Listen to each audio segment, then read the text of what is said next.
Hello, I'm Michael of M.O.D Catering Services. Don't forget to subscribe.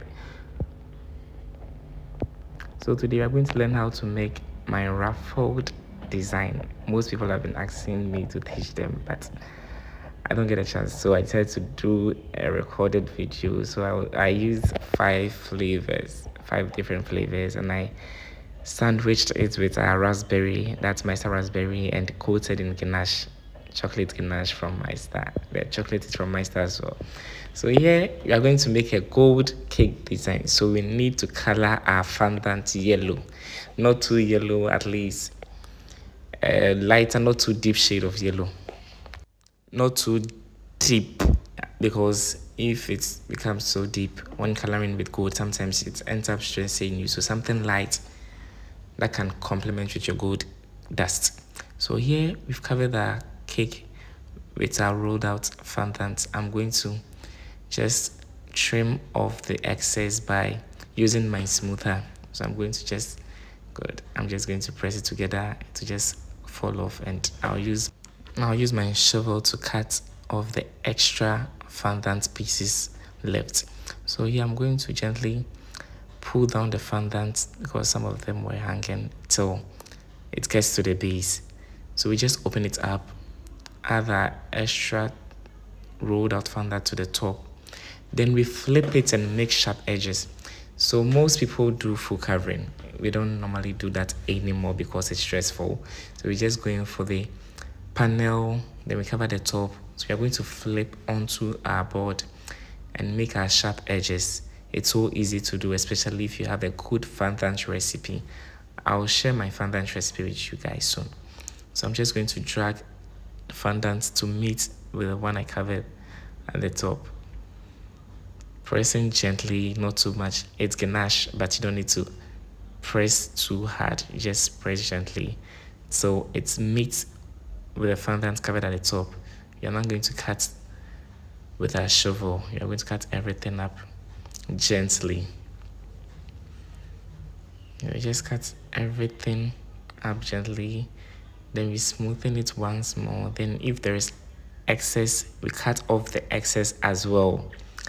Carving fondant cake is less stressful, especially when you're working with chocolate ganache. And I advise you use the best chocolate out there. So as I said, I'm just dragging down to get the excess fondant at the top off. So I'll cut this one afterwards. Then I'll just flip it onto my main board. Then I cut off the extra trimmings. When we are done, we just pick our main board. Then we check. We have to check. We are not putting this in the center because we will be adding names and other extra detail into it. So we just flip it and we have our beautiful sharp edge. We are just going to finally smoothen and drag our fondant to the base. We don't necessarily need to drag it till it reaches the board, but we are going to drag and cut off the extra at the base as well, because we are going to do a ruffle design and nobody's going to see the base. We are going to cover the base with fondant. So here we are cutting off the excess, and we are now going to roll out another fondant. So with the ruffle I normally do, there is no pattern to it. It's a freehand cut. I roll a sausage, then roll it out to get a very, let me say, thin strip of fondant rolled out till a very thin consistency, or should I say thin thickness is achieved. So in rolling, you have to make sure it's not sticking to your table. You have to be adding corn flour, lifting up your fondant, and making sure it's not sticking to your main work surface. If it sticks to your work surface, you have to start all over again. So you just make sure you are rolling. You keep on rolling clockwise, anti-clockwise. That's horizontal and vertical. You keep rolling that way to make sure you get your fondant at its lightest texture, or say light consistency. So afterwards, we divide it into two. So this is the freehand I'm talking about. We are going to create a semi-circle, but this one is an oval shape. So you just create something beautiful. It's supposed to be half semicircle. So we just create that pattern throughout So in the first half we made, we got 3. The second one, we're going to get 3 as well. So we are going to cut them out. So with this second half, you're going to also get 3 different pieces from it. So you're just cutting out semicircle and trimming off any excess at the base. We want it to be very straight and neat. Not because it's ruffled, you're just going to cut anything out. No, it has to be perfect and beautiful. We want beautiful cake finishing and cake work. So we keep the rest in a, let's say, airtight container or in a cling film or any nice rubber packaging you have available. There is an AC on. Anytime I'm working with ruffles, I prefer to use the AC because the AC dries it faster. If you don't have an AC, you can cut them, leave them to dry for 2 to 3 hours, which will take much of your time. Then later you apply your glue to your pre-covered ganache cake. Then you start applying your halves to it, which is our semicircle. So we put the first one there, we open it up a bit, overlapping the second one on it, opening up a bit, and overlapping the third one continuously till we get to the base. So it's going to be 3, 3, 3, 3, 3 till we get to the base. If it's a 6-inch, you can do it just twice. If it's 4 inches, twice. But 8 inches, 10 inches, 3 or 4 will be beautiful and perfect. And it has to dry up a bit before applying, or your ruffles will end up falling off. So we are just going to add the second row. We need to just brush the whole cake and the previously covered one with edible glue. The edible glue, we all know how to make edible glue. CMC and chilled water. That's how we make edible glue. Leave it to set for some time and it becomes very thick. You can use it for gluing your sugar flowers, your fondant cake, your molds and everything. So you're going to apply the second row.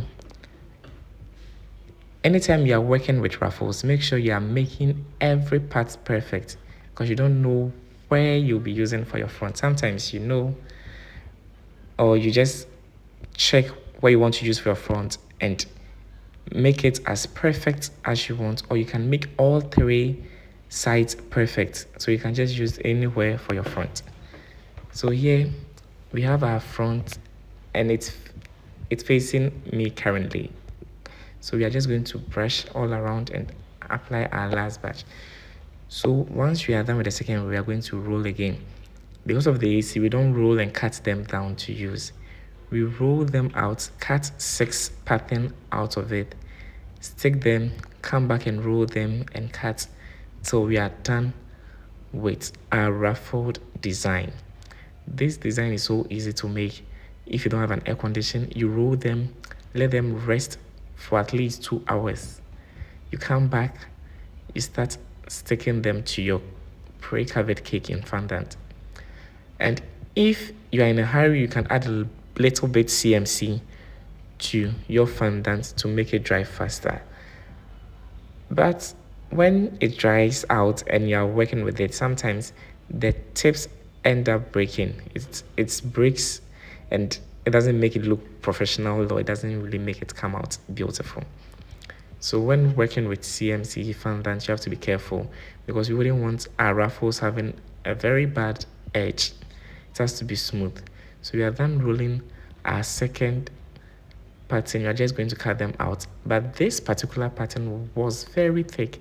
So after cutting them out, I had to roll it a bit to get it very, very, very thin. I need thin ruffles, not too thick ruffles, because I want the cake to stand out and look as beautiful as it will.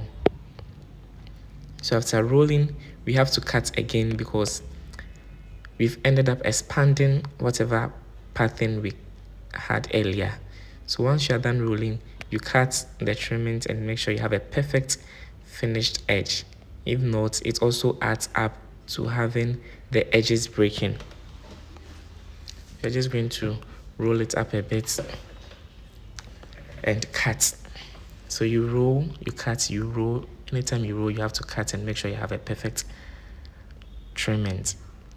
So the last one, we roll first and we cut it out. We're going to cut out a half circle, or should I say divided oval. That's an oval shape, so half oval. We're just going to cut or roll this one out first, then we start cutting them. So when you roll out, cutting them is so easy because you don't need to roll after cutting them again.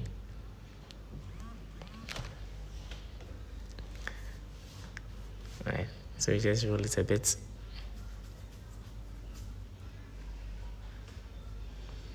And make sure you are keeping whatever piece, especially if you are working in an air condition, whatever piece is left in your airtight container or nylon bag, whatever you are using, you keep them in just to prevent it from drying out.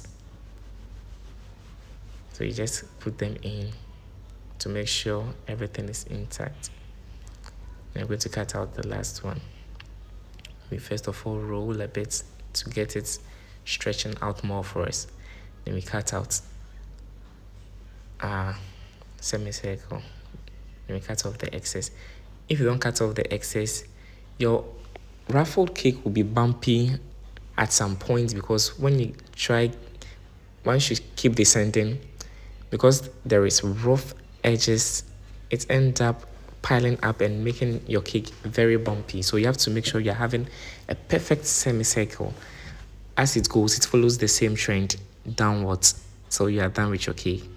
You wouldn't end up having any bump anywhere in your cake. Everything has to be straight, flat enough, and thin. You can even ruffle the edge with your ball tool and your foam pad. But I normally love straight edge ruffled cake. So we are going to apply our third row, then fourth row. When you're done, we go on to add our feed and seed row. So here's our third row. We add the one at the base to it, the last one at the back to it. Yes. So when you're getting to the base, you add the one at the back before adding the two different ruffles in front, because we wouldn't want to have the extension of the back ruffle coming towards the front of our cake. So I'll do that as time goes on for you to get what I'm saying. So you can either use edible glue or water to stick your cutout ruffles onto your cake, but don't use steamer, because steamer tends to soften your dried ruffles, which will allow or make them fall. So please don't use steamer. You cover your cakes with your ruffles, you let it sit. Once it dries out, you can steam up your cake. Leave it in an air-conditioned room to dry out quickly. If not, you end up having your ruffles falling off. Making ruffle design is simple but a bit complicated, not too simple. So you don't use steamer. All you need is either water or your edible glue. You gently rub it, apply it on your cake, then you add your ruffles, your semi-dried ruffles to it, and it will dry completely on your cake. So we are going to do our last row. We are going to cut our last 6 for our last row. Then I show you what I was talking about covering the back before adding your ruffles to the base. That's the front. You cover the back. When you're done, you add the 2 other ruffles to your front. In doing so, it will just cover up whatever ruffles that was supposed to come out from your back to the front. So you cover the back before covering the front. Then when we are done, because we are using gold, we are just going to gently spray our cake with our gold dust and edible spirit. You can use edible spirit, vodka, or any clear alcohol. You can even use your clear flavor. So we are just going to divide into 2 and do our normal cutting. There is no, should I say, there is no pattern for this. It's a freehand cutting. need any pattern for it, you just use your free hands to cut them out.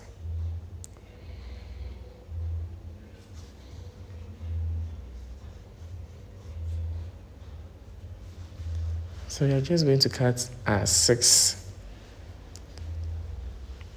pattern out, and you're going to stick it to our cake. You make sure you dry out your ruffles first, especially if you don't have an air condition, before sticking to your cake, to prevent your ruffles from falling off. If it falls off, it doesn't really look nice and beautiful. So you have to make sure your ruffle is partially dried and not fully dried, because if it's fully dried, you end up breaking your edges, making it look not too professional. So here we are sticking. Okay, so we are done sticking our ruffle. Sorry, I think we have a break in the video. So we are just going to pump our gold all around our cake to get our beautiful gold ruffled design, because it's for a 50th birthday. 50th birthday deserves a gold and white effect, or all gold. It's a golden jubilee, so you need gold for your 50th birthday cake. So we decided to brush our cake with our gold and edible spirits, but we didn't really like the outcome, so we went back, we hopped onto our normal pumping, and we finished everything up with the pumping. So that's what I was doing. I tried brushing the whole cake with the gold, but I didn't really like the outcome, so I had to just go back to my pump and continue pumping my beautiful ruffled cake. So as you can see, I've gone back for my pump. I'm going to pump everywhere, standing up and pumping inside our ruffles, because that place is a bit visible. So you have to pump in there, and you don't allow your gold to finish completely. You keep adding up, so you don't end up having different shades of gold on one cake. If you're making an ombre design, then you're good to go. You can make different shades, lighter, deeper, any color you want. But if you're not making an ombre design and you're making one colored cake, you make sure your gold is not getting completely finished in your pump, or you end up having different shades of gold on one particular cake, which was meant to be a gold cake. So you're going to pump inside our ruffles and make sure everywhere has a beautiful gold. So as you can see, we are not done, but our gold is really bright, and that's the bright gold we used. It's edible, and it's sold in any cake shop. Any cake shop out there has some in stock. When you go, you tell them you want edible gold, the one with the purple or violet cover. That's what I used for this particular design. It's really brightened and it's beautiful. So after beautifully spraying our cake with our gold, we are now going to add our beautiful cake topper and finish up our cake design. That's a beautiful gold cake design we have out there. So we are going to add our topper. We didn't want to use another gold topper because we'll end up not getting the design popping up. So we decided to use a rose gold topper. We decided to add some fun and false balls to our design to complement our celebrant's color. She wanted gold and pink at the edge, but I didn't want to spoil the whole gold design we got. So I decided to use pink fox balls to complement the whole gold design, and we added a bit of white to it, since the name was also in white. So we have our beautiful cake designed in gold, and it's a ruffled cake. I hope you guys try this out and keep me posted. Don't forget to share pictures with me. I'm Michael of M.O.D Catering Services. Thank you, and don't forget to subscribe.